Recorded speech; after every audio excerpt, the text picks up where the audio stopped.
할렐루야, 참 좋은 아침입니다. 찬송가 213장 나의 생명 드리니 함께 찬양하시면서 4월 17일 금요일 가정에서 드리는 새벽 예배를 주님 앞에 드리겠습니다.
함께 기도하시겠습니다.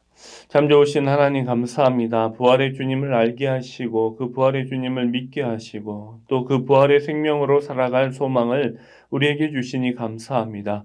우리의 삶의 일상이 늘 예수님과 함께 동행하도록 죄를 멀리하게 하시고 또 날마다 회개의 영을 허락하여 주시사 어두운 가운데 있지 않게 하시며 치유와 회복의 은혜로 하나님 풍성한 삶을 우리 이웃들과 함께 나눌 수 있는 참된 그리스도의 제자로 살아갈 수 있도록 인도하여 주시옵소서. 오늘도 주님 앞에 나아갑니다. 신실하고 진실한 삶으로 주께 더 가까이 나아가게 도와주시옵소서. 오늘 이 시간 우리 사랑하는 ANC 온누리교회 가운데 함께하여 주시사 주님의 마음으로 열방과 세계를 위해 또 복음과 선교를 위해 기도하는 하나님의 백성들 많아지게 하시고 주님을 더욱 사랑하며 주의 사랑을 증거하는 교회로 온전해질 수 있도록 인도하여 주시옵소서. 이 새벽에 주님의 임재를 사모하며 말씀을 듣는 사랑하는 성도들의 삶을 주님 붙들어 주시옵소서. 지치고 상한 심령에 말씀의 생수로 그 목마름을 만족시켜 주시옵소서. 우리의 영혼이 다시 솟게 되는 귀한 새벽이 되길 소망하며 거룩하신 예수님의 이름으로 기도드리옵나이다. 아멘. 오늘 우리에게 주신 하나님의 말씀 에스라 2장 59절부터 70절까지의 말씀 함께 봉독하겠습니다. 델멜라와 델하르사와 그룹과 앗단과 인멜에서 올라온 자가 있으나 그들의 조상의 가문과 선조가 이스라엘에 속하였는지 밝힐 수 없었더라. 그들은 들라야 자손과 도비야 자손과 느고다 자손이라 모두 652명이요 제사장 중에는 하바야 자손과 하코스 자손과 바르실레 자손이니 바르실레는 길르앗 사람 바르실레의 딸 중에 한 사람을 아내로 삼고 바르실레의 이름을 따른 자라. 이 사람들은 계보 중에서 자기 이름을 찾아도 얻지 못하므로 그들을 부정하게 여겨 제사장의 직분을 행하지 못하게 하고 방백이 그들에게 명령하여 우림과 둠임을 가진 제사장이 일어나기 전에는 지성물을 먹지 말라 하였느니라. 온 회중의 합계가 42,360명이요 그 외에 남종과 여종이 7,337명이요 노래하는 남녀가 200명이요 말이 736이요 노새가 245요 낙타가 435요 나귀가 6,720이었더라. 어떤 족장들이 예루살렘에 있는 여호와의 성전의 터에 이르러 하나님의 전을 그곳에 다시 건축하려고 예물을 기쁘게 드리되 힘 잘하는 대로 공사하는 금고에 드리니 금이 6만 천 다릭이요 은이 5천 마네요 제사장의 옷이 100벌이었더라. 이에 제사장들과 레위 사람들과 백성 몇과 노래하는 자들과 문지기들과 느디님 사람들이 각자의 성읍에 살았고 이스라엘 무리도 각자의 성읍에 살았더라. 아멘. 먼저 예루살렘으로 돌아온 포로 귀한 자들을 혈통별로 또 지역별로 신분별로 구분해서 그들의 숫자를 앞서서 기록해 놓은 것을 보았습니다. 그런데 오늘 본문은 이들 귀한 자들 가운데 혈통이 불분명한 사람들이 있었다는 것이죠. 더 나아가 제사장의 신분이 불분명한 귀한 자들도 있었습니다. 명확하게 약속의 백성인지 확인하기 어려운 사람들이었죠. 그들의 조상의 가문과 선조가 이스라엘에 속하여 있는지 밝힐 수 없었던 사람들입니다. 하지만 그들 또한 약속의 백성으로 공동체의 한 구성원이었다는 것을 오늘 본문에 기록하고 있다는 것이죠. 59절 말씀에 델멜라와 델하르사와 그룹과 앗단과 인멜에서 올라온 652명의 사람들. 자기들이 정확하게 어느 혈통에 속하여 있는지 입증할 아무런 근거가 없었습니다. 혈통을 입증할 근거가 없다는 것은 사실은 이미 이들은 하나님 나라 백성으로 또 이스라엘 사람으로서의 정체성을 잃어버렸다는 것입니다. 포로 생활하면서 현실에 맞춰서 현실의 삶에 자신을 철저히 적응하며 살았던 사람들이죠. 그러나 그 안락함을 버리고 기꺼이 위험을 감수하며 자발적으로 돌아온 사람들로 오늘 기록하고 있습니다. 오늘 말씀을 통해 우리가 생각해 봐야 할 것은 하나님은 이 돌아온 사람들을 기억하셨을 뿐만 아니라 기록에 남겨두셨다는 것입니다. 여러분 공동체에서 자신의 이름이 실수로 빠지거나 또 의도하지 않게 명단에서 제외되었을 때 우리는 섭섭한 마음이 들게 됩니다. 때로는 그 일로 인하여 속이 상할 때도 있다는 것이죠. 어쩌면 그들이 정확하게 그들의 신분을 드러낼 만한 증거가 없었던 사람으로 그들의 이름, 그들의 신분조차, 그들의 출처조차도 기록하지 않고 지나갈 수도 있는 일이었습니다. 그럼에도 불구하고 하나님께서는 그들을 오늘 본문 에스라 2장에 기록해 두셨다는 것이죠. 비록 제사장 직분을 이행하지 못하는 사람들이었습니다. 제사장으로서의 공적인 증거할 수 없었기 때문에 지성물을 먹지 말라는 제약을 전제로 두었습니다.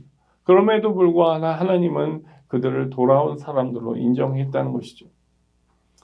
명확하게 확인하기 어려운 사람들. 굳이 왜 하나님께서 에스라라는 저자를 통해서 예루살렘으로 돌아온 그들을 기록해 두었을까요? 이들은 완전히 다른 문화권에서 그것도 포로로 수많은 역경의 과정을 거쳤을 것입니다. 그리고 하루 이틀 지나면서 어느덧 이방 문화권, 그 문화권에 점차 동화되어 결국에는 자신의 정통성인 혈통조차도 잃어버린 사람들이었습니다. 유다와 예루살렘으로 귀환한 사람들은 현재 자신의 안락한 삶을 포기하고 하나님의 약속의 말씀만을 믿고 의지하며 하나님의 사역에 자신을 헌신한 사람들이었습니다. 그런데 바로 이 사람들 중에 자기의 기득권을 포기하고 하나님께 헌신한 사람들 중에 자신의 혈통조차도 제대로 알지 못하는 사람들이 있었다는 것이죠.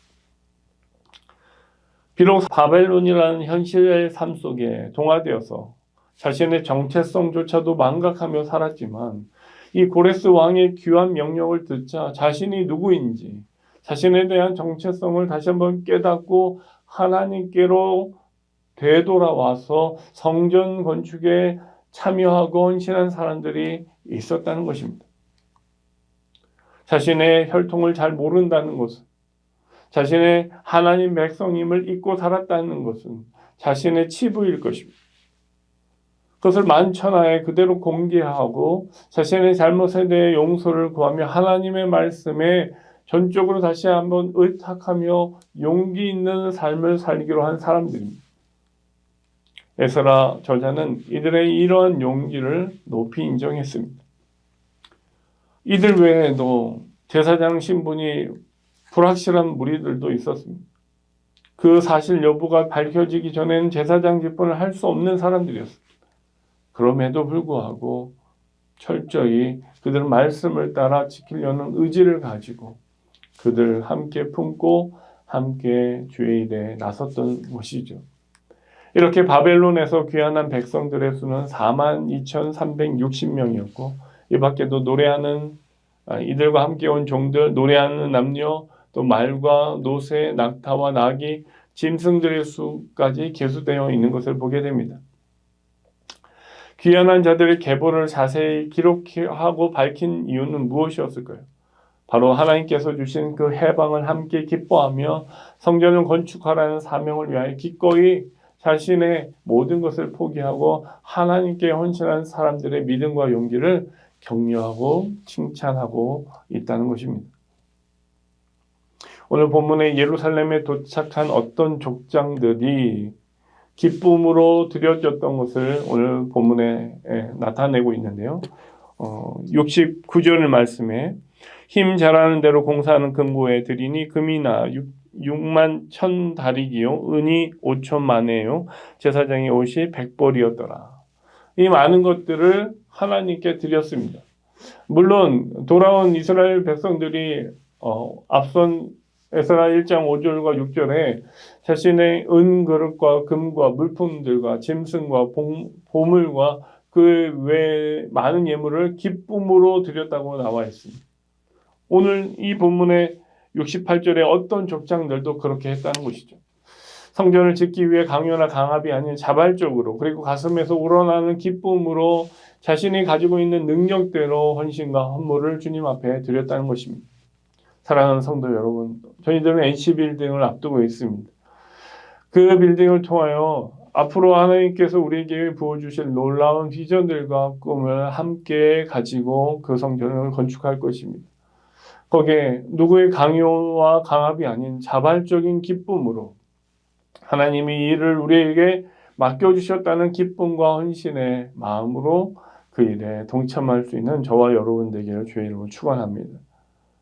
하나님의 일을 최우선으로 하며 자신의 삶을 드렸던 돌아온 사람들, 자신의 신분과 정체성이 분명하지 않았지만 그 일과 관계없이 자신을 내어드렸던 사람들, 그 일을 통해서 하나님은 영광을 받으실 것입니다.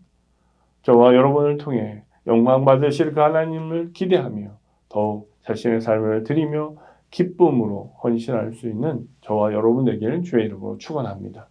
함께 기도하시겠습니다. 참 좋으신 하나님 감사합니다.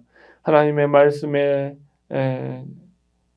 따라 순종하며 자신의 있어야 할 곳을 알고 돌이켜서 되돌아온 사람들을 오늘 말씀을 통해 보게 됩니다.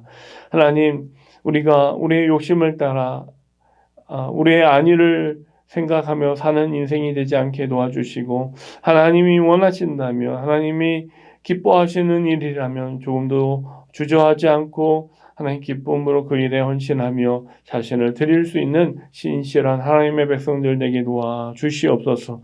우리가 이 땅에서 살아가는 삶의 이유가 무엇입니까? 그 본질이 무엇입니까? 하나님, 내 욕심과 내 마음대로 살기 위함이 아니라 하나님 맡겨주신 사명을 따라 하나님이 원하시는 그 길을 따라갈 때 우리의 삶이 기쁨이 있다는 것을 잊지 않게 하여 주시옵소서. 그 일의 모든 것을 하나님을 위하여 드릴 수 있는 신실한 주의 백성들 되게 도와 주시옵소서. 주님께서 허락하신 이 교회 위에 또 허락하신 이 땅 위에서 하나님의 삶을 살아갈 때 하나님의 자녀로서 하나님 최선을 다해 주신 그 은혜에 감사하며 우리의 삶을 주님 앞에 아름답게 드리며 예배의 삶을 살 수 있는 신실한 주의 백성들로 삼아 주시옵소서. 오늘 우리의 삶을 통하여 영광 받으실 그 하나님을 높여드리며 거룩하신 예수님의 이름으로 기도드리옵나이다. 아멘. 들은 말씀을 생각하시면서 함께 기도하시겠습니다.